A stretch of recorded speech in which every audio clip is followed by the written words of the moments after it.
Hey, Bomb Squad, Dan here. Have you been thinking about starting a podcast, but you don't know where to begin? Are you completely clueless? Are you completely lost?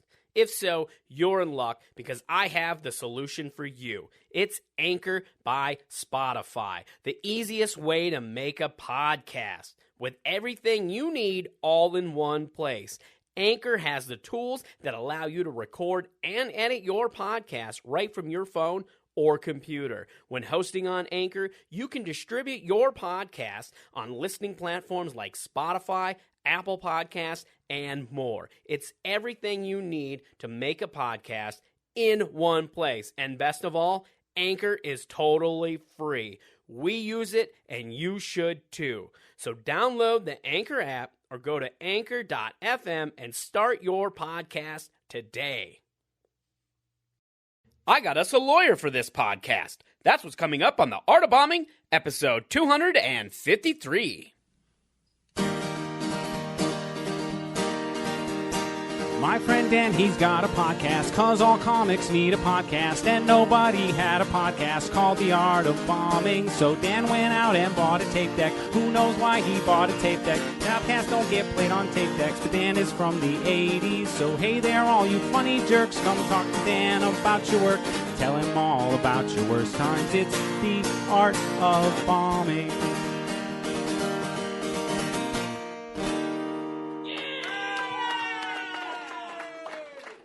Welcome to an all-new episode of The Art of Bombing. It is me, your fearless, well, maybe more like scaredy cat host.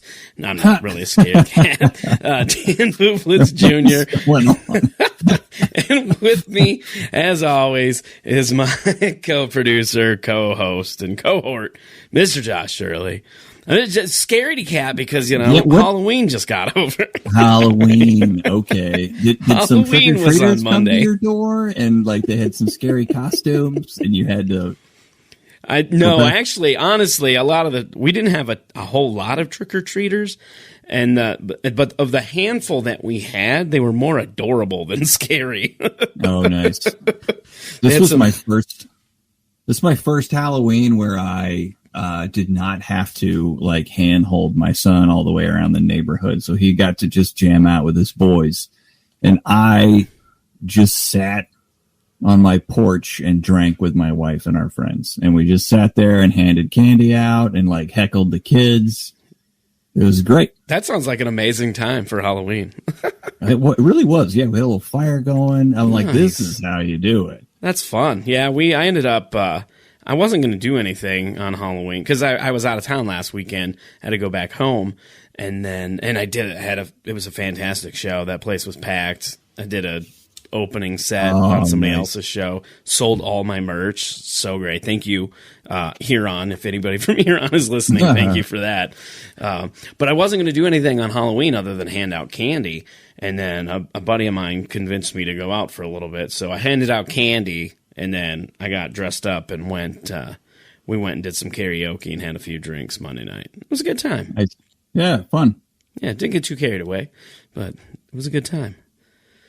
It was, I guess it was better than the alternative of me sitting in my house. Yes. And being like a scaredy cat. Like a scaredy cat. See, I wasn't a scaredy cat. I was the opposite because I went out in public. The fearless. The fearless Dan Bublitz Jr. Dan the Fearless. I like this title for you. Like, what happened to the titles like that? Like Alexander the Great or Ivan the Terrible. Like, no, but there's not any of those. That's right. You can call me Daniel the Furious. Daniel the Fearless. Daniel the Fearless. Actually, Dan the Fearless. I don't like Daniel. All right. That's why I go by Dan. What are people going to say about me, Dan? What are they going to say about Josh the Intense? No, that's not good. I don't know. Yeah, that's not very accurate. Sometimes. I got this intense lighting going on right now. Like, you can see me. Like, there's a lamp in my face. My features are sharp. I'm pretty intense right now. You know what else is intense? This conversation. Not really. It's not really that intense, but it's a fantastic conversation this week. We had, this is one of the episodes I recorded. We recorded a handful of episodes at the Plano Comedy Festival in Plano, Texas. And this is one of those episodes. It was a really great conversation. We recorded it in a hotel lobby. So if you hear background noise in any of these Plano episodes, that's why. That's one of the reasons. But yeah, we had a great conversation. I talked with Rocky Dhir, who was a comic based in Plano, California, Plano, Texas. Or in that area anyway. And we had a great conversation. So that's what's coming up on this week's episode. But before we get into that, do you have any shows coming up? Because I do. Tonight, because if you're listening to this, you know it's Friday and not Thursday. And here we are. It's us on a Friday. But I have a show tonight in Windsor, Colorado at High Hops Brewing. It's called Six Pack Laughs. If you're in that area, come say hi. It's a show. What about you? What do you got coming up?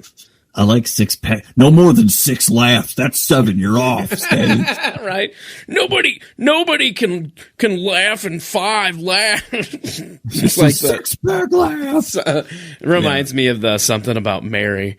You know, the ab thing. He's like 8-minute abs. He's like, yeah, but what about 6-minute abs? Are you crazy? Yeah, if you're listening to this the day that it comes out, a week from tomorrow, that'd be November the 12th, I have a show at my home base, Hazel's, in St. Joe. And yeah, ought to be a good time. Headlining by Bryce Stanley. He's a regional comic. It's all over the place. Blue Room. He goes to St. Louis, Kansas City, all over the place. And we're going to have a great time there. That's fantastic. That sounds like a good time. And Hazel's is a great venue. I should know. I played there in September. So, but yeah, well, hopefully hopefully you get a good turnout and everything. And I think you will now with fall and starting to be winter. It's snowing here where I'm at today. Oh, nice. So no, we're selling tickets. No, it's not nice. Take that back. Oh, sorry. Well, yeah, it's seasonal. It's normal. You know. Stop being mean. No. I'm scared. That's right. And what I'm really scared of is snow ruining everything. Because it has a tendency to do that. So here's something I was thinking about this episode. So this guy's a lawyer that we're about to listen to, and you guys make some points in the interview that I thought were relevant here. Like, a lot of people think, the final destination for them on a comedy journey is to be a full-time comic. Yep. It seems like there's. Go ahead. Oh, I was just going to say, and with this day and age and kind of our economy and just with the way gigs have been paying, it's almost not realistic to be a full-time comic unless you get famous for something and you're a big draw. Sure. And I think, it's a trap for comics to model themselves after Bill Burr. I mean, that's just atypical for what a comic is really doing out there to make a living. And I think a lot of this sort of hybrid career trajectory, career combinations are, where people are professionals of a kind that is adjacent to comedy or complemented by comedy. Mm-hmm. Absolutely. And that's one thing too, I don't think a lot of people think about is how you can use your skills from comedy at a regular, a day gig, if you will, and vice versa. There are things you can use from your day gigs and apply it to comedy. Maybe not necessarily to the performing aspect, but I mean, there's more than just performing and writing with comedy. We've learned even over like the last couple of years how important marketing is and having technical savvy skills, being able to edit, and make content to put online. And there are a lot of jobs that people have where that stuff, you learn that stuff in your day gig. Yeah. It's important, I think, for people to build equity in things that they like to do, especially if they complement one another. Meaning, in my last job, I worked at a job type jobby job, and I totally had to just change it. Well, I had to completely become almost a different person to go out and do comedy. If I had a show or a mic, or if I was going to sit down and write, I had to completely go through this transition almost to start working on something, because one thing didn't complement the other. Now I'm in a job where I teach salespeople. That's my go-to kind of like paying the bills job. It supports comedy financially, but there's also a relationship between the two things where I teach students. Mm-hmm. And when I come up with jokes, I can use them in my class, or I can use them in my talks. Or when I'm working on some stuff for some talks, I can use them on at the comedy club. And it really helps me to align what I'm really passionate about, which is, helping people have a good time, making people laugh. That's what I'm really about. And I can do both of those. I can do that thing at both those places. And it sounds like this guy has that same sort of vantage point, and that's why I'm excited for this. Oh, yeah, absolutely. We really talked about specifically the writing process, because he does a lot of writing with his job, and a lot of writing with comedy. And obviously with his job, he's got to be careful because he can't be humorous, but you got to be, interesting and to make your points and your arguments and things like that. And that's some of the stuff we kind of talked about. So it's really, it's a great conversation. And I just want to throw out there, because we're on this topic and kind of talking about this before we get into this conversation with Rocky, I want to do an action item. When you're listening to this, if you're part of the group, the Art of Bombing Bomb Squad, that is our Facebook group. It's welcome to anybody. If you're not in it, you can join it by going to Facebook and just search for the Art of Bombing Bomb Squad group, and you'll find it, and you can join. But this is the action item. I would love, and I'll start it. I'll start a post where people can do this. I'll put a question in there, but I would like to see for people to comment and mention what they think what kind of skills they got at their regular gigs that help them with comedy, or vice versa. Because it would be an interesting conversation to see what people are learning from their jobs and applying to comedy, and what they're using from comedy to apply to regular jobs. That's a great idea, Dan. Yeah, guys, get out there. Let us know what's going on, and maybe we'll have some talking points on the next show. Absolutely. All right. Well, I think that's enough of us. This is, it's time to get into this conversation with Rocky Dhir at live in the lobby of a hotel at the Plano Comedy Festival. Enjoy. Hey, Bomb Squad, Dan here, and I wanted to let you know that we've completely overhauled the Art of Bombing Patreon page. We've made some changes, improvements, and added some cool new perks that we think you'll enjoy, such as early access to new episodes. They're going to be ad-free, host-free. They get right to the conversation. Another cool perk that we've added are re-released episodes. That's right, every week we're re-releasing a new old episode of the podcast. Right now on the Patreon feed, you can get episodes 1 through 9, and every week we're going to be re-releasing a new old episode. Another cool perk that we're going to be providing are resources, comedy resources such as email templates, checklists, and all kinds of fun stuff that are going to be coming from the Between Bombs series. We're going to be doing monthly and quarterly Q&As and hangs, so you're not going to want to miss out. Go to our Patreon page, subscribe now. It's patreon.com/artofbombingpod and sign up right now. And now, it's time for the stand-up soundbite. I don't know how Indians got stuck with the whole spelling bee thing, right? Like, apparently that's our thing. We're the spelling bee champions. My parents always hated that when I was growing up. They were like, spelling bee? Spelling bee? Why not spelling A+? I mean, it was... You can't win. I used to always get jealous, right? Because I grew up in the 1980s, right? There weren't that many Indians around. I was like the only one in my school. And like, all the white kids, when report cards came out, Travis's parents took him to Chili's because he got all B's. Like, he didn't get a C at all this semester. We're so happy. We're proud of him. I got an A- one time, and my mom was like, I am done with you. I'm ashamed. From now on, you shave your own back. And I mean, it was...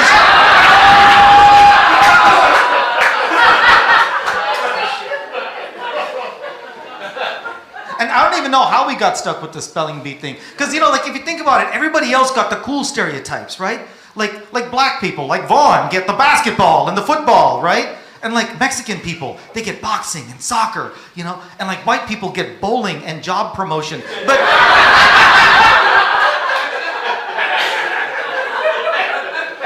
nobody in here has ever been trouble with HR. I can already tell. But like Indian people spelling, we're not even that good at spelling. Next time you're at a wedding, watch the Indian people. We can't even spell YMCA. We're out there going,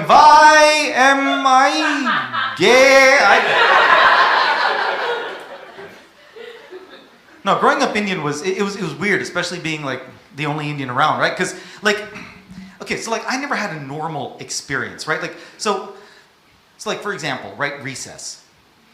Walk out to recess every day, and invariably some kid would come running up and he'd be like, "Tag, your IT."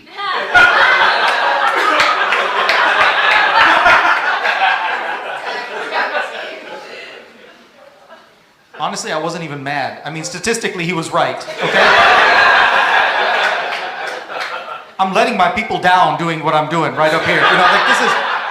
It's the art of bombing. So I guess, you know, we're here. What, it's Friday afternoon. Friday afternoon, yeah. I guess because I'm local, I'm on one show, and it's the Friday 5 p.m. It's the happy hour show. Oh, okay. So you're on later today. Yeah. So I'm looking forward to it. It's going to be fun. Mm-hmm. You know, our segment does not have a headliner. So, you know, my friend Vinayak, he's last in the lineup. So I guess technically he gets to be the headliner. Headliner, yeah. So the one that goes last. Yes, that's how it is. And yep. you know, you just you got to roll with the flow, and you got to figure out how to make each of these really sound like you're bigger than you are. It's awesome. Yeah. I love comedy. Well, it should be a good time. So far, I mean, I haven't performed yet either, but I went to a couple shows last night, and they were a lot of fun to go watch. I'm looking forward to it. You know, one of the things when you're local, because I live here in Dallas, right? And so one of the things when you're local is, you know, you still got life going on when you're at the festival, right? Yep. So if I was to go out of town, town for a festival, then it's like, all right, I've cleared everybody away. Yep. I'm gone. I'm 100% invested.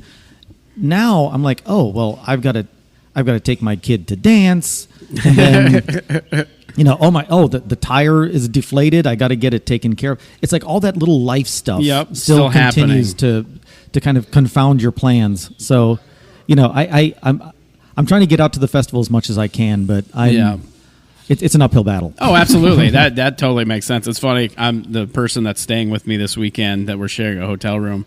You know, he's away from wife and kids too, you know, for this. And he's like, I don't know this is crazy. I'm not used to this. Yeah, I know. It's like, this is, what do I do? You almost feel guilty, right? Because you're like, I should be doing something to contribute to the home front. But instead, I'm here. Yeah, and I can't. Sorry, honey. You know, Yep. He will pay for it when he gets home. As a married guy, I will tell you, it is just a matter of, you know, Monday morning he gets home and she's like, okay, here's a list of things for you to do. Yeah, you've got catch-up to do now. This isn't even stuff that needs to be done for our house. It's just you're going to have to do it anyway. We're going to make sure you do it. That's what's punishment. happening. Yes. You got to atone. Yeah, that's for sure. But yeah, that makes sense when you're local, not being able... Because I help with the festival...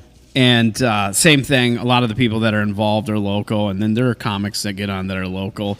And same thing, they're not there for the whole weekend. You know, they can't be. They got other stuff going on within the community. They got things they got to do. Absolutely. You know, you're reachable by everybody. Yep. You're in the jurisdiction. Yep. So Yep. Yeah, you're kind of SOL when it comes to getting away. But well, this is what you do. You tell them you're going out of town. And you just get a hotel in that town. You're just like, I'm going out of town. And then you just go get a room. You just got to be sure not to be the dimwit who then posts on social media. Yeah, right? exactly. Here I am at the Plano House of Comedy. They're like, you should have been smarter than this. You stayed at a Holiday Inn Express, right? But well, like, what are you doing? Why didn't you tell? You needed to tell everybody not to tag you. This was bad idea, Jeans. It was funny. Last night there was a comic that said that. They're like, don't tag me in any photos because they told their work that they were going away on a medical procedure, and so. Well, I mean, you know, if you think about it, so they're basically taking sick leave to come to the festival, so they couldn't. They don't want them to know where they're at yet. Like once the weekend's here, it's different. But you know, if you really think about it, going to a comedy festival, it's kind of like a frontal lobotomy. So maybe it is a medical procedure. Yeah. Well, no, not wrong. I feel like you could get away with it saying. No, that, absolutely. It's like I went and did comedy. Oh well, in that case. You might need some more time Yeah, off. maybe you should take a couple more days. That Go sounds see like a an therapist. That sounds like an inpatient procedure. I don't know if it's out of network or in network, but you need help, son. That's not far off base on that at all. Yeah, but it was funny to me because they were just like, I can't, they don't know I'm here.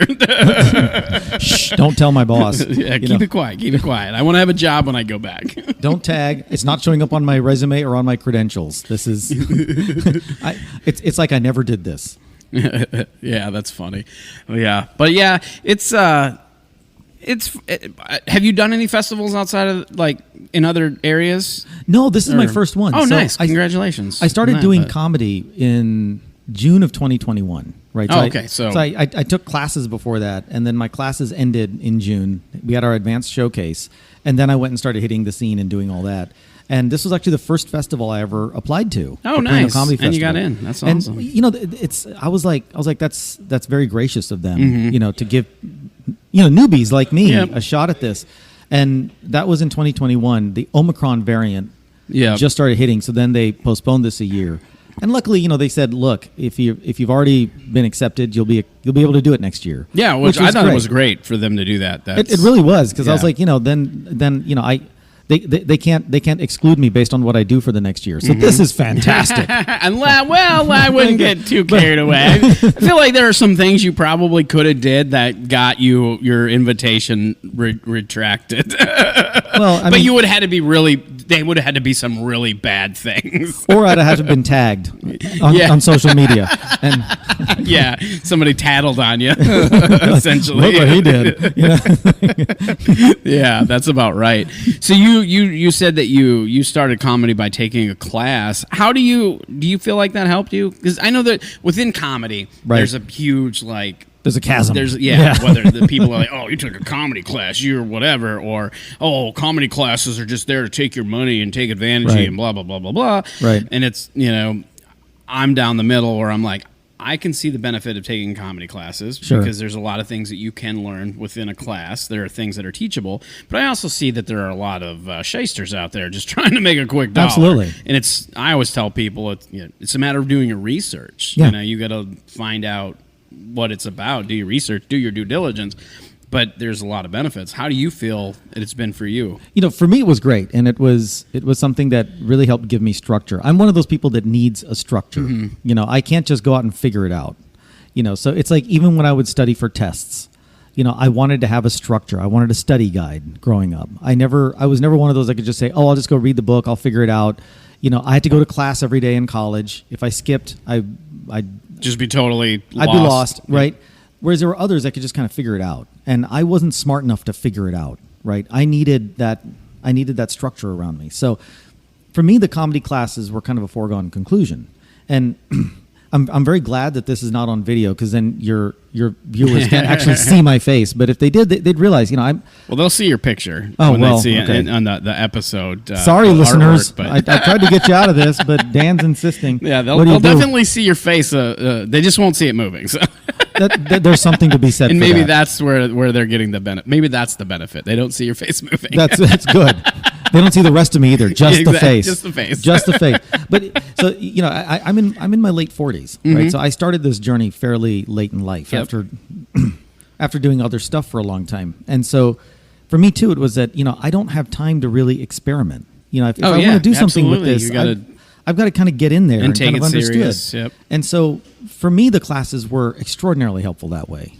And, it also helped me because I got to make friends with my classmates who were also in the comedy class. Who then become the class. I mean, in comedy too, it's funny when you start in an Yeah. area, they say that's your class That's that your you're class. coming up with. Yeah. Even though you're not in an actual class. But in your case, it is an actual class, but it's also your class of comics that you're coming up with if those people continue to do comedy too. That's true. And, Yeah. there's a couple of them that have. And it's been wonderful to kind of, be part of this journey together. Mm-hmm. And some of them move away, and then they move. You kind of keep tabs on them. Yep.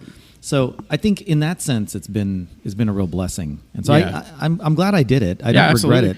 Did you, with your classes, was it through like a comedy club or like some other because How I'm not was as it? familiar. I know like in different areas, some comedy clubs will offer comedy classes. Right. There's improv in comedy theaters that'll do stand up, things like that. But Sure. I'm not as familiar with this area. I know there's several clubs in the area, Right. and especially within the metro, because this is a big metro area. It's a huge place, and honestly, since I started comedy a little over a year ago, it's exploding, the comedy scene here. I mean, I've been very impressed with DFW and how we went from having maybe 2 or 3 clubs to now it's just getting all over the place. And yeah, there's like 3 or 4 that in the area that I was just looking to see who all was in the area this weekend before I came, and I was like, wow, there's a lot of like clubs and like weekend shows out here. they're popping up everywhere, and then there's bars and there's places that are welcoming it.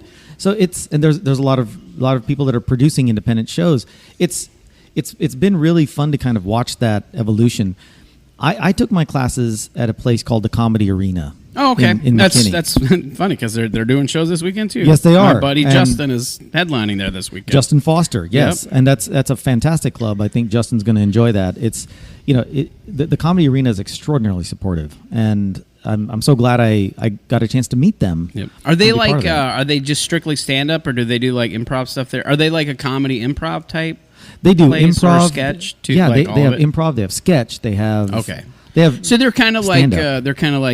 like a Second City or a UCB kind of, in the sense where they're not just, it's not just focused on one thing. They have No. improv, sketch, stand up, everything. They really do. And so, in early 2021, the pandemic was still a thing, but they were holding classes, and I was skeptical as to whether they were going to continue, but they did, and it was in person. And nobody caught COVID from it. We were all fine, And so we're like, okay, nobody got sick. We did a class, and then, a number of us continued on to do the advanced, and it was a great experience to kind of get your, in a sense, get your toe in the water and understand what it's absolutely. like and see what it is and see if it's something you want to continue doing. And then after the classes were done, then you start hitting the open mic scene. Then you really get to writing and- decide whether or not you want to keep doing comedy. Yeah. And then That's the one disadvantage about taking a comedy class, is it gives you like a false sense of what comedy is, in the sense it where kinda does. until you Yeah. go to an open mic at 9:00 on a weekday and there's 100 comics trying to get time. and then you're like, I got to wake up early the next morning because I've got a day job and I've got a kid and all this. And they're like, too bad. If you want to get good, you're going to stay here until 4 a.m. Yeah, I was like, you're gonna wait for your spot wherever it is. And how long is my spot? Well, it was going to be 5, but we've reduced it to 3. Yeah. Okay. Too many comics signed up Yep. tonight. And so there you go. Oh, and we bumped somebody in front of you because we know them. And so you're like, okay. So you kind of do all that. And it was, yeah. and at this stage in my life, it was interesting to go from being in an established profession where I was known to now suddenly being bottom of the barrel. I mean, Yeah. like nobody cared who I was. Yep. Nobody, any little bit of stature I had in my other career had no meaning. No here. meaning at all. And I so feel it's that like, way okay. just like when you move around as a comedian, because I've moved around to different areas. Sure. And the same thing. It's like you move to a new scene and you're bottom of the barrel. They don't care. They don't care what you did in that other scene. They don't. It doesn't matter where you were when you left that scene. You're back at the beginning. And now you gotta build your connections and do all that. Do it all over It's- again. I mean, in a sense, I think it's very good discipline to kind of keep people humble. Mhm. Oh, absolutely. And I think we need that in every profession, not just comedy. So that part has been really, it's been refreshing, right? Yep. What got you? What kind of inspired you to start comedy? Because same thing. I actually started comedy fairly late, and I started when I was 31. Which for comedy, that's late. Yeah. I guess I'd be the Cretaceous period. I'm the very last period of before the dinosaurs went out. So I'm even later than you. But well, yes, I've seen comics even later than you. People start older than you later in life, like in their 60s and 70s. So it's never too. The time is never too wrong to start, but it it really definitely when you start later, like you were saying earlier, you have to make up for the lost time. Yes, you do. Almost. That's what it feels like. Yes, you do. When people say, "Oh, give it 10 years," you're like, "I'm not sure I have that." Right? I'm like, I don't know where I'm going to be. I may not remember what time to eat lunch in 10 years. Right? So Yeah. it's a different experience. But what got me into it really was, I think I've always enjoyed making people laugh, and it's something I've always wanted to do. And as I grew up Indian. Interesting, I'm still Indian, but Hasn't changed. It would have been so funny if you're like, I grew up Indian, but I'm not anymore. I don't know. One day I woke up and I just wasn't. Something happened. Ate too many mashed potatoes, and there it was. Had that cream gravy, and it changed me forever, indelibly. But growing up Indian, it was always expected of Indian kids that you'd go and become a professional, right? You'd become a doctor or an engineer, computer scientist. Yep. I was the rebel in my community because I became a lawyer, and they were like, "Oh, well, then you're not marrying my daughter," And I was like, "Fine, I'm not sure I want to," but that was always the expectation. So I had a professional career, still have it. I haven't quit it, but It my took me a advice while. is don't. Not for a while. Yeah, seriously. Don't. Don't do this. No, you do comp, just don't quit the regular job. No, That's don't- all I'm don't saying. quit it. Keep it. Do it simultaneously. Unless you're independently wealthy, do not quit it. Yeah, unless you have a trust fund, keep your job. I have a mistrust fund, and it's like I don't know what money's going to be there tomorrow. So you just kind of pray. But I think what really attracted me to actually doing stand up, if I really hone into it, right? Yes, getting up on stage, make people laugh. It's really fun and it's addicting and all that. But at the end of the day, I'm at that stage in my life where I realize adulthood is hard. Life is Absolutely. hard for everybody. Yeah. Yep. And everybody you meet is going through something or some variety of things that is just beating them down. And to me, laughter and comedy, it's kind of like the pain relief of life, right? And so if you can give somebody that gift of laughter, if you do a 10-minute set or a 30-minute set or even a 5-minute set and you've made them laugh a little bit, you've changed their mood, they've forgotten their problems for just a few moments, and now they can kind of reset, go back. And to me, that's a tremendous gift. Yeah, absolutely. As comedians, that's, I think, more than saying, oh, where am I getting booked? And, how am I comparing to so-and-so and all. What we really got to be thinking of is, how can I keep spreading that joy, that medicine to everybody? And it's hard to keep track of that. It's hard to stay on it when you're in the middle of the grind. Yep. You're going to the open mics and you're doing all shows the things, and you're trying to get booked. Sometimes it doesn't feel like you're doing that, making that happen because you're working on new material or doing whatever, the different circumstances. Absolutely. Or you're performing at an open mic in front of all comics. Yep, who don't care. Who don't about care. They what don't you're want the doing. medicine. They're like, I want the pain. And they don't laugh, And then you're like, okay, I want to get booked on this. How come I didn't get booked on that show? But at the end of it, it's like every time we get up on that stage and we have a chance to make people laugh, I see that as a great gift. And it's a great opportunity. And if we can then give that to the audience, that I think is what gratifies me the most. And that's beautiful. And I just wanted to pursue that. I thought, now that I'm at this stage of my life, Yep. let's go do something like that. You can give back in a different way. Yep. Absolutely. One audience at a time. Sometimes one person at a time. Yeah, right. We sold one depends ticket. It depends on the show. Yeah, It does. That definitely can happen. Out of curiosity, what kind of law do you practice? And the reason I'm just curious because I feel like there's different kinds of law. Sure. Some involve being more in courts and public speaking. Absolutely. And I imagine, if you're doing public speaking already, you gotta be able to draw from that helps you in comedy. Well, it certainly does. I think anytime you're able to go up in front of people and speak and articulate a thought, Yep.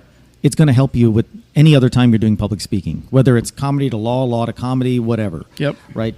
So the kind of I own a business. We write legal briefs for other lawyers. So okay. That's the reason I'm able to do this, right? Because here we are on a Friday afternoon, and I'm doing a podcast and making a new friend and doing this. If I was in court all day, I wouldn't be able to do this. Oh, absolutely. I wouldn't be able to do comedy. Yeah, I'd be getting ready for court all the time. So I'm very thankful that my my kind of legal job has me doing something where I'm kind of flexible. Yep. I always carry my iPad with me because work can pop up anytime, and I'm there on the road, and I'll pull over and do stuff. Yep. But I can be mobile. But I used to be a litigator. I used to do business, general business litigation. I did white collar criminal defense for a while, and so you had to know how to get up in court and convey a thought. Where it differs is that in law you can have a much longer setup. Mm-hmm. Oh yeah, you can go on for a while. And I think there's a lot lawyers can learn from comedians. Oh, I think so too. Well, it's interesting because I've noticed that there's like a trend in the sense where I know quite a few comedians who were lawyers. I mean, it's not unusual. Yeah, like it's a common thing in comedy to see a comedian who used to be a lawyer like that. Like one of my good friends was a lawyer, and now it's funny because he's been able to take his like experience with comedy and his law experience, and now combine them, and he's working for. And I don't know if you're familiar with it, but there's a YouTube series called the Legal Eagle. Yeah. So my friend writes for them now. He's taken his comedy experience and his writing, and then his and then his law background, and now he's turned it into a job where he's getting paid to write scripts and stuff, and you know, do that research and stuff like that. He's a smart lawyer. Okay. Yeah, he figured it out. He's been doing really good with that. But it's interesting because when I lived in California, I knew a few other people that were comics that also were lawyers or on their way out from being lawyers. Sure. You know, but so it's interesting to me because it seems like they kind of there's like a trend, you know, where that's it's a different discipline and it's a different type of writing and persuasion you're doing, but there is a lot of overlap, and I think there's things that we can both learn from each other. Right, comics can learn from lawyers, and lawyers can learn from comics. And if we're willing to keep our ears open a little bit more, I think we would improve both fields. But you know, at some level, you kind of stay in your lane and you get tunnel vision. Yep, that's easy to do. It is. But you know, I feel now that I've done comedy for a while, I feel like, and this may just be me, but I feel like my written and verbal communication has changed. I think for the better. I hope it's for the better, but it's changed now because I'm now more used to cut out the fluff, set up, be a little more direct. Yes, get to the point. Get to the point. Yep. You know, which is hard. Has that helped with your writing for the law stuff? I feel like it has. Yeah, where you're like, oh, you're a better editor, essentially. Like, you know, like you said, cutting that fluff and. You know, I like to think so. You know, talk to the clients. They might tell you. They're like, I don't know what happened to him. He used to be okay. Now he's dismal.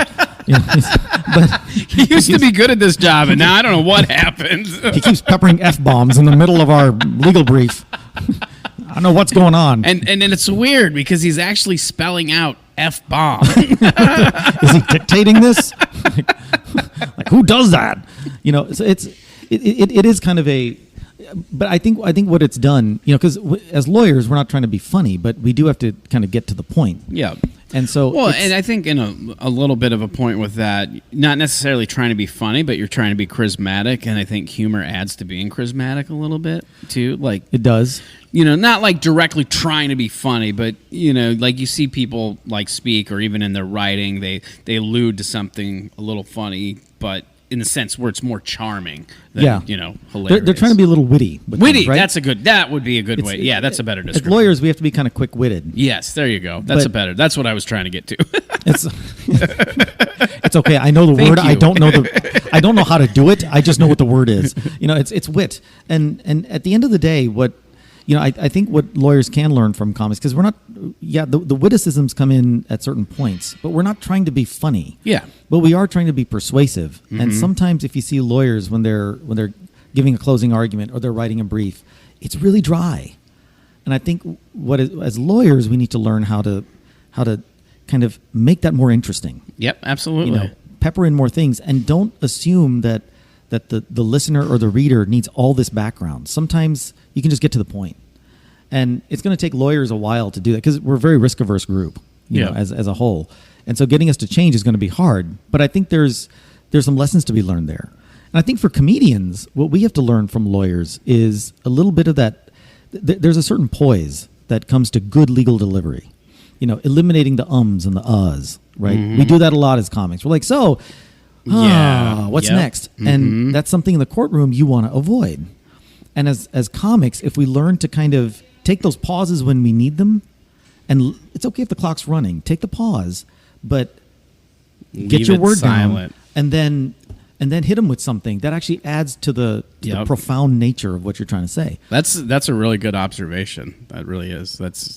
And I say that knowing like there we go, that word. I always say that too. I hate that. That's another word that I imagine, you know, when you're doing a briefing or a closing argument, you're not up there, well, he was like, you know, she did this thing, and like, you know, you're not saying like over and over, and that's the word that you hear a lot in comedy. comedy. Yeah. I myself am guilty of it too, and it's that word annoys me more than the ums and the ahs.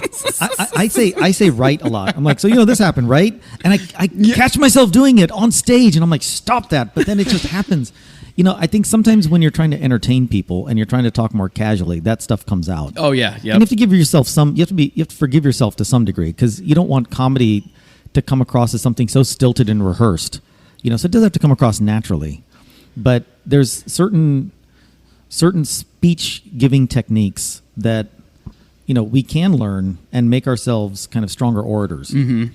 But the other thing is, if what you're doing is working, then why fix it, right? So that's true. There's the other part to it. If people like your stuff, well, just keep going. Maybe they like the uhs, maybe they like the rights, and the likes. That's what they like about you, is that you're being human. They see it as like your human flaw and your human quality. They're like, oh, they're on my level. They talk just like me, or they talk just like my kids. That's right. I can understand what this means. I could slide into their DMs. Exactly. Well, we need to talk about this. Has been great, but I want to talk about the bombing too. Yes, I knew that was coming up. Yeah, it had. You're talking to a brown guy about bombing. I don't want to get. Well, I don't want TSA to hear this, but yes. Well, I imagine it's funny because I already mentioned this on another recording today, but I'll do it again because I don't care. I just imagine somebody from NSA having to listen to this podcast because it's called The Art of Bombing. Yeah, and they think it's terrorist related, and then it's just sad comedians, yeah, and they're like, "This is worse." They're like, these guys shouldn't fly just because they're going to bring the entire mood of the plane down. Yeah, they're so sad. They're too depressing. We don't. They're not bringing the plane down off the air. They're just bringing them down in mood. It's like they're going to be depressed. It was funny because when I first created this podcast, I came up with a name and I thought, oh, this is a great name for this. And then I thought about that because I was looking at where the listeners were coming from, right. and there were some coming from Virginia in the DC area. And I was like, I wonder if that's the NSA. And I bet you they're very sad about this now. But this is depressing. And then I thought about it. I was like, maybe I should change the name. Maybe it's not a good title for a podcast like this. But then I was like, nah, we're going with it. We're okay. We're okay. And NSA, it's not the same thing. It's like, NSA, if you're listening, you're special. we thank you for your service. I feel like after the first few times they would have had to listen to it, they would have quit listening. They're like, all right, this is not what we thought, and I don't want to be any sadder. I don't want to cry today. There's some summer intern who'll have to listen to this, just spot check. Okay, go in there, just listen. Do you hear any code words? To make sure. There was this one Indian lawyer, and he seemed sketchy. So. I was talking about speech and talking better. I don't know. I don't like it. I think that's code. I think he's up to something. Oh man, it's funny thing to imagine. But getting back to your bombing. story. Yes. So we need to talk about a bombing incident. Yes. Is that right? Yep. Yeah. Sorry, NSA. I'd love to hear about a time when you bombed on stage. Okay, so I'm one of those comedians. I'm humble enough to say it's happened a number of times. Okay, and sometimes no matter what you do, it just kind of happens. The most profound one was actually my advanced stand-up showcase. Okay, and it wasn't the first showcase we did. We did a showcase, and that one went really well. Everybody crushed it. But one of the students, one of our co-students, she said, "Look, I have a bunch of people that want to come, like a ton of them. Mm-hmm. I can sell this place out. Do you mind if we do another one?" So we said, "Sure, we'll do another one." This was a Thursday night, all excited. And we go in there, and I was really excited about this crowd because I was like, I would love to make this demographic laugh. Okay, and in comedy, for those that are not familiar, we're allowed to talk about demographics. Yeah, all white crowd, all black crowd, whatever. Because it happens. It does. It does. It's part of the process, and it's part of the connecting. This room happened to be almost entirely, very successful professional black women in their 30s and 40s. I think most of them were in the HR department of their work, and here I am talking about race issues. Right? They clammed up. They did not like me. In fact, at one point I was saying something and I heard an audible, "Oh, hell no." I was like, okay, this is not going well. And it was early on in my comedy career. And so I had to go through the entire set, getting virtually no laughs. There's one guy at the end who I think wanted to clap, but his wife or girlfriend gave him the look, and then he stopped. You know, I mean, it went that poorly, and that was the most. I guess it shook me more than any other time that it didn't go well, and you know, it took me a while to kind of get up my courage and think, okay, can I do a crowd like this again? You know, a few months later, I had an opportunity to do another show at an all-black club, and it went really well. And then I was like, okay. You know, that was it taught me that sometimes when you have a bombing experience, you can't sit there and say it's all one demographic or it doesn't connect with these people. Sometimes it's just that audience. It can be. It's just the dynamic of that room. Yep. And you pick up the pieces, you move on, and you become like an MMA fighter. You say, okay, I lost that you one. just quit comedy. Yeah, it's all right. Like, you start lifting weights, taking steroids, and you just go bash somebody's skull in. you just joined the WWE, right? But it just kind of taught me that sometimes it's the crowd, and it also humbled me up. I said, you never blame the crowd. I still blame myself if I have a bad night, but after you blame yourself and after you take stock of it, you have to just pick up the pieces, move on, try again next time. And sometimes you just get a bad crowd, and we all go through it. And then especially in a situation like that, like what you're talking about, if they're all HR professionals and you're talking about race issues, like that's something like within their profession that is a deal that they have. Verboten, yeah, where they're just like, we don't, we deal with this stuff. We don't want to hear it now. Yeah. That's part of it. It's like, well, you're just reminding us of our job. We came here to forget about our job. It's true. And now you're throwing it in our face. And now here it is. So, again, lesson learned. And I didn't change my set significantly after that, but I did change my mindset. And I think that was a huge lesson. I'm glad it happened early on. Yeah. Otherwise, you'd sit there and think, okay, I'm untouchable, I'm great, and then it happens later on, and that shakes you more. So I was very fortunate it happened early on, but it was. I went home and I was like, what the heck just happened? Well, and I think with comedy especially, it's good to be humbled now and again because it does. It keeps you grounded, and I feel like it keeps you grounded, but it keeps you like focused and your mind open because when it happens, you're like really like, well, what happened? Now I really got to figure out. It can happen anytime. And it can happen anytime. Yeah. You just never know when it's going to happen. And especially when you're just, I always, it's funny because when I'm on a roll where I feel like I'm having a bunch of good shows and I'm just like, man, comedy's going great. Yeah. I'm murder. I'm killing. I'm doing all the things. And I'm like, is this going to be the night that I get the bomb? Like, I gotta like, I try to prepare. Yeah, I know. I try to prepare. I'm like, let's not get too cocky, Dan. Let's slow down. Let's back up a little bit because if you get too overconfident, it's going to hit you really hard when you do bomb, and it's coming. It's like a ticking time bomb. And honestly, the best comics I've met so far, the ones that I've found the most respect for, they are very humble about it. I mean, likewise, I agree with that. 100%. And I'm not saying that they're humble to the point of being self-effacing, but they're very realistic. Yeah, realistic about where they are, self-aware. Yeah. And I think for comedy especially, being self-aware is huge. You have to. I mean, if you want to grow as a comedian, you have to have somewhat. You have to be somewhat self-aware because you got to be able to objectively look at what you're doing and being able to say, okay, this isn't working. How can we change this to make this, Absolutely. work better? I also think it's important to be willing to accept feedback and take, so many times I remember early on, I try to go and give somebody a suggestion for a tag or something. They get upset with me. Yes. Yep. And I was so surprised because in the law, we don't do that. We're always open to somebody telling us, hey, do this next time or do that. And we're like, okay, cool. I'm going to try that. And this was an industry where people hated when you do that a lot of times. Yep. And so I clammed up. Now it's when I know somebody and there's that feeling of mutual trust, then I'll kind of tell them, hey, here's what I thought. What do you think of mine? And we kind of go from there. And it's funny, too, because you also see, comics really get offended if you're new.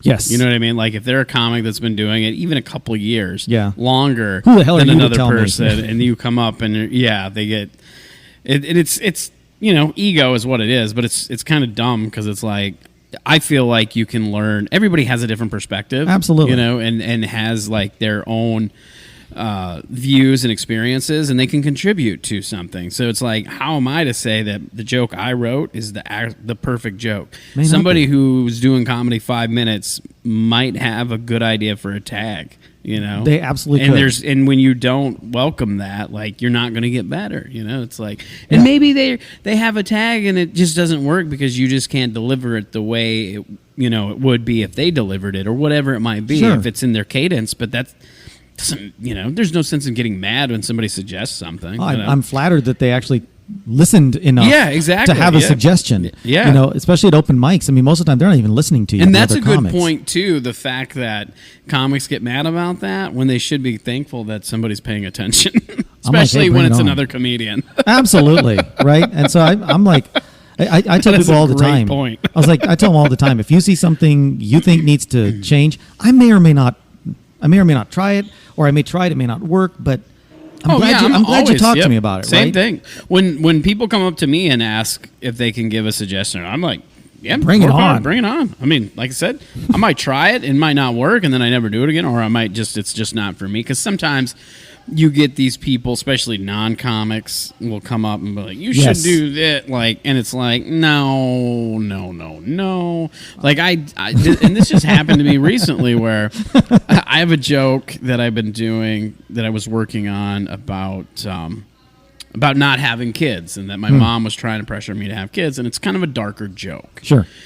But then after the set, and this was just an open mic, somebody that was just in the audience was like, oh man, you know what you should do? You should, add this little and something, at least I didn't kill a dog, or something like that, and basically then, or something to allude to abortion. And I was just like, no thanks. Right. I'm not one that needs to be doing jokes about abortion. That's not my thing to joke about. You know what I mean? But it's like, we all get that. Yeah, but when people suggest stuff like that, it's like, thank you, but also I'm not interested.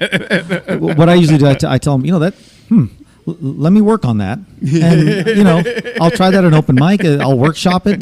Thank you for the suggestion. That's. And then you always get the audience members who are like, I think I could make a great comedian, and.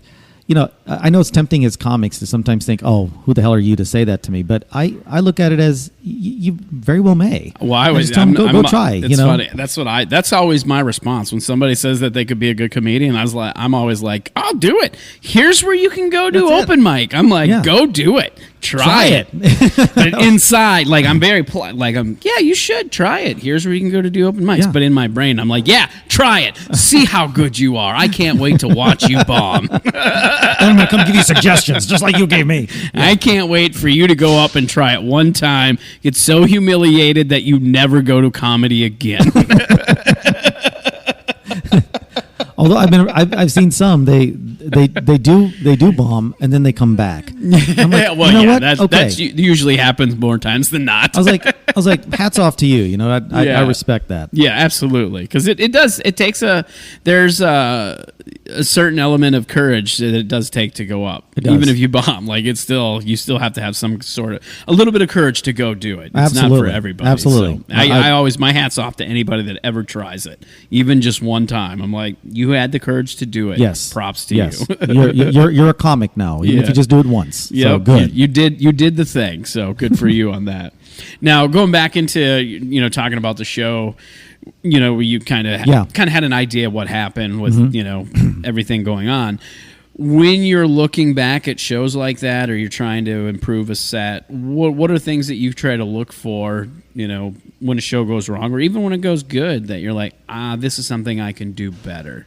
It's when it goes wrong, of course, there's about a 24 to 48 hour period of just licking your wounds, moping around the house, and my wife and daughter are like, what's wrong with you? Snap out of it. You're an idiot. And I'm like, yes, I am. That's why I bombed. It's like the self-defeating circle.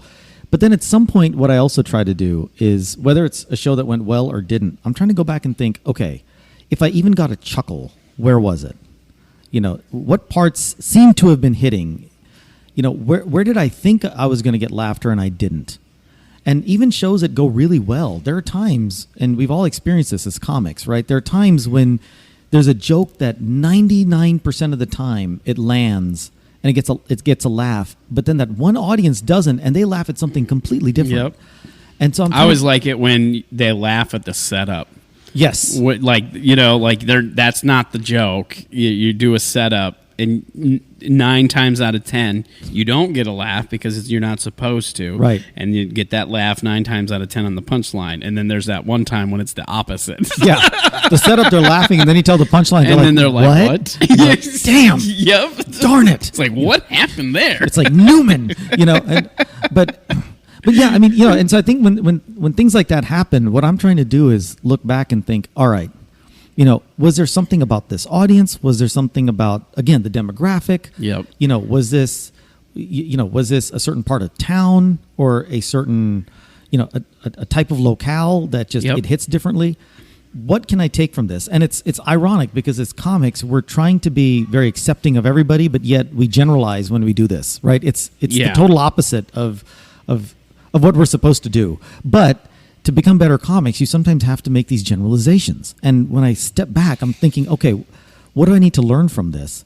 Are there additional tags? Are there additional punchlines? Are there new premises I need to add in so that I've got a repertoire? Mm-hmm. And what I think, if I had to look forward, I think there's a lot of things I know I have to work on. But one of those is learning how to go in and immediately read a crowd and know how I can pivot.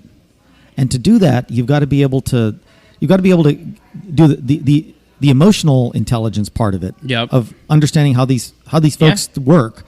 But then I think that's also part of a a lot of comics will go into a show and they'll hang out in the green room. They won't pay attention to the show. Right. I think that's one of the reasons it is kind of important to watch at least part of the show so you can kind of gauge that audience and see what their emotional response is too. So you can kind of prepare because, you can't read an audience if you're not paying attention to the audience. And sometimes that's huge because... Yeah, if they're because I don't know if you've experienced this, but one thing I've experienced, especially with crowd work, I'm not a crowd work comic, but I've seen it happen. A comic earlier in the show ends up having some crowd work with a person in the audience, and then somebody later on the show comes up and does the exact same crowd work, and they do it because they didn't see it happen before. So it's like if you're not going to watch the whole show, that's fine, but you should be at least watching the comic before you or a little bit of the show so you get a better understanding of what you're getting into. Well, and if you're hosting, it becomes very important to kind of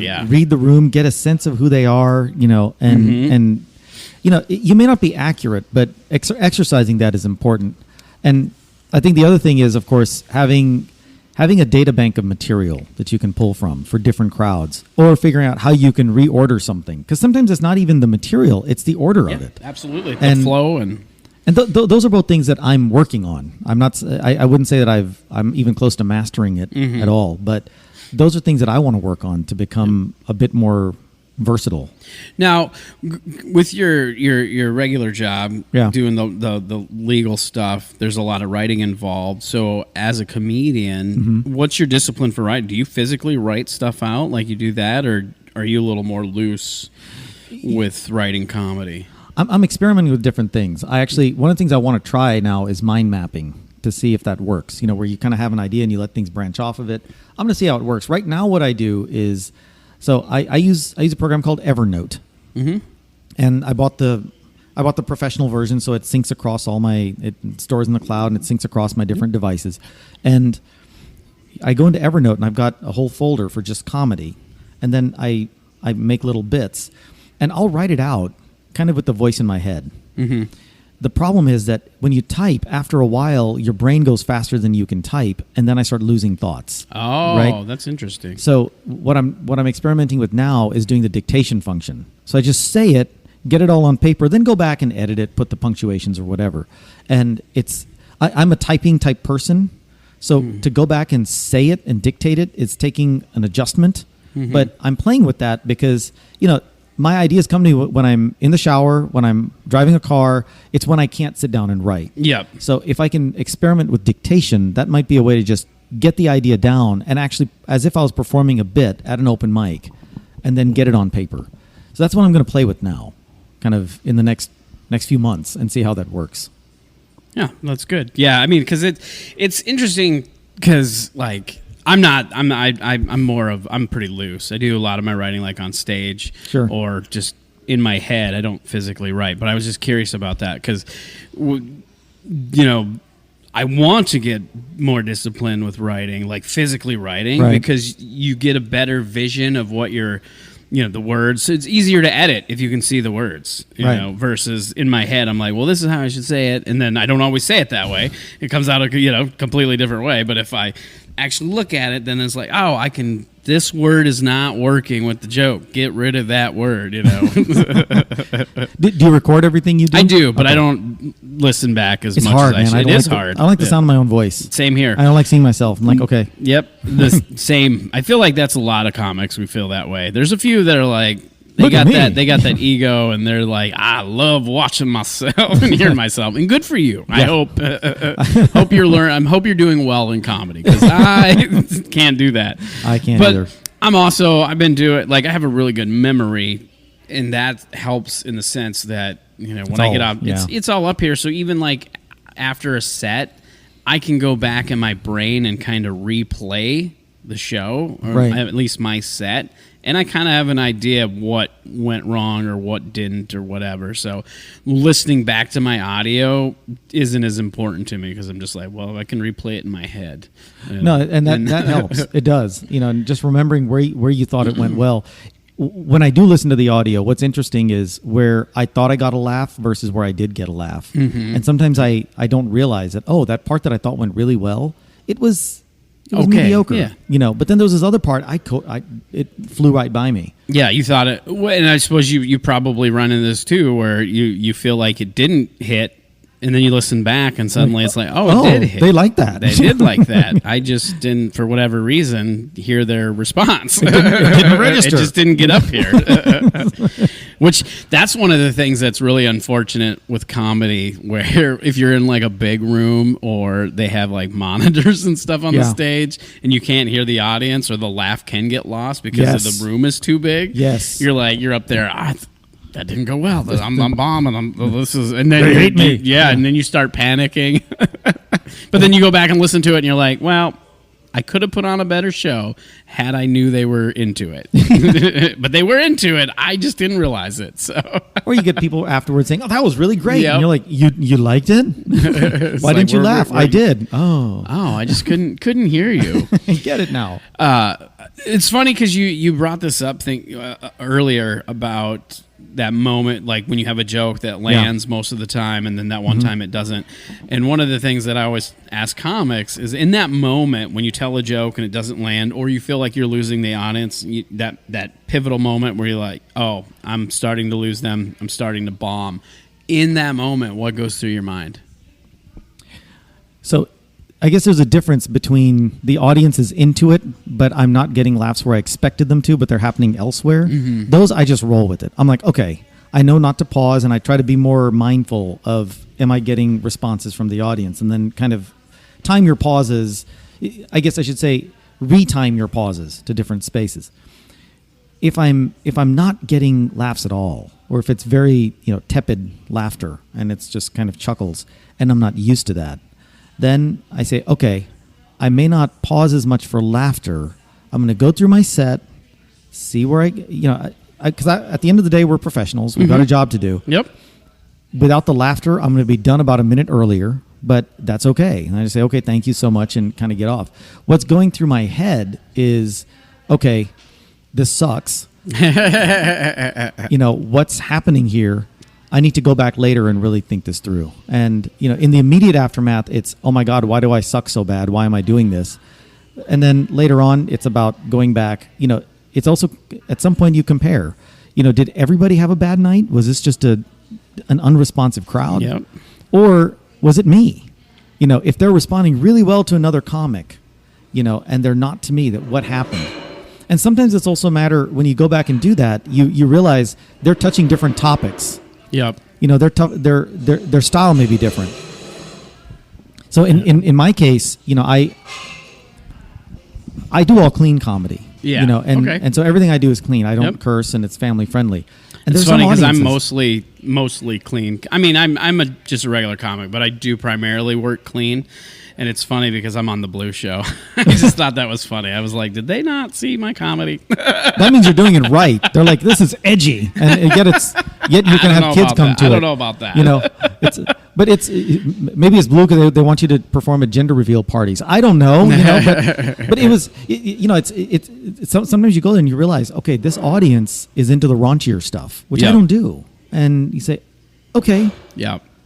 And it's hard, and it's hard to be able to perform well in that situation, and that's one thing I've noticed about clean versus blue, where like you can do clean comedy, and then that can be followed by blue comedy, and it's fine, but it doesn't always work well the other way, right? Like because that. Once you got a comic up there being a little more dirty, a little more, edgy or blue or whatever, then the crowd gets into that, and then that's what they want. And then you go up there and try to be clean, and they're like, "Well, this is boring." Well, if they're into it, some crowds don't like the raunchy. It works the same way. Yeah, but it's always hard to follow that, and you're like, okay, they wanted that, and now I'm giving them something totally different. So it adds for variety, but yeah, there are times when if you've got an entire audience that wants. They just want to get down and dirty, and you're sitting there making dad jokes. They're like, okay, this isn't really for us. We know what happened to Bill Cosby. Stop that. You're a creep. We already know it. Like, okay. Clean comedy. Yeah, all right. I see what you're doing. Who are you cleaning, creep? Well, this has been great. We're going to start wrapping up. What's one of your favorite shows that you've done so far? That's easy. That's a very easy question. It rolls right off. So on September 1st of 2022 at the Comedy Arena, where my whole comedy journey really kind of began, we had a show. It was called One Mic Stand, and it's WON, right? And what they do is they have Monday night Monday night open mics, and at the end they almost always get a crowd, which is a really cool open mic. The Comedy Arena open mic is just phenomenal. So you go there, at the end of the evening, the crowd gets to vote on who their favorite comic was. And if you win, then they'll invite you to come and do a one mic stand show. Oh, that's cool. Really cool, right? The Comedy Arena is doing some, I'm giving them That's a great concept and a great name for a show. Just one mic stand. The wordplay on that is amazing. And the concept of you win the open mic, and that, bravo. What I really love about it too is that they took such a risk by doing it. Because, at the end of the day, these are folks at an open mic. You don't know how they're going to do at an actual show. No, absolutely. And yet so I was on the very first one mic stand show back in September of 2022, September 1st. And, we had a lineup. Some of these folks had just started in comedy. There's one of them, I think, this was like her first actual show ever, right? Where she'd been booked. And so we had some old veterans, we had some newbies, we had people like me that had just kind of been starting but had some experience. And the reason I love that show, everybody crushed it. Everybody. And you couldn't tell who crushed more than others. Everybody got up there, and it was just amazing. Laugh after laugh after laugh. And I've spoken to the comics since then who are all on that show, and everybody has said that was my favorite night in comedy. As comics, we love it. It's always gratifying when you go there and the crowd is coming to you and saying, you were my favorite. You were great. You were so, and it always sucks when they look at you, make eye contact, and then look away and don't say anything. You're like, okay, that didn't go well. This was one of those nights where the audience was going to every comic and saying, oh my God, this was so much fun. And to me, that's a night I'll never forget. And I'll always be thankful, not only to the other comics, but to the Comedy Arena for taking the risk of making that happen. Yeah, that's great. That's so far, that is my favorite night. That's awesome. That's great. Sounds like a fantastic night.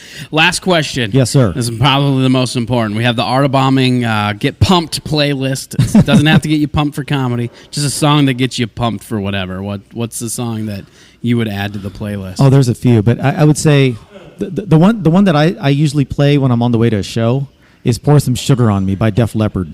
Nice. There's, it's 80s. It's got that whole 80s rock kind of feel to it, and I'm like, okay, bring this on. A lot of energy. Yes. Also, Fine Young Cannibals, She Drives Me Crazy. Oh, that's a good one too. Yes, both great songs. I Need You Tonight, In Excess.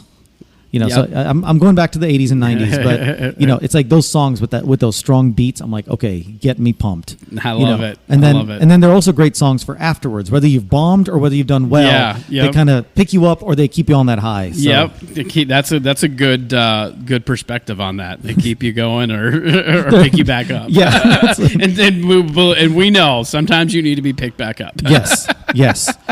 And if it's a really, really bad night, I'm playing I Will Survive. That's fun. That's awesome. All right, well, we're going to wrap up. Where do you want to direct people to find you online? Oh my gosh. Well, that's very kind. So if you're on Instagram, it's Rocky, ROCKY _ DHIR, D like in David, HIR. That's my Instagram. Love to connect with people there. And of course, Facebook as well, Rocky Dhir, DHIR. And would love to have you on there and include you in future shows. So, yeah, thank you guys for tuning in. Excellent. Thank you. Absolutely. Thank you, Dan. Thank you for listening to the Art of Bombing podcast, hosted and produced by Dan Bublitz Jr. and Josh Shirley for Blitz Entertainment. Nobody Had a Podcast called The Art of Bombing was written and performed by John Holt. The stand-up soundbite bumper was provided by Joe Nicola Music. Be sure to follow and subscribe to The Art of Bombing wherever you get podcasts. You can connect with us on the web at artofbombingpod.com or on all social media platforms at Art of Bombing Pod.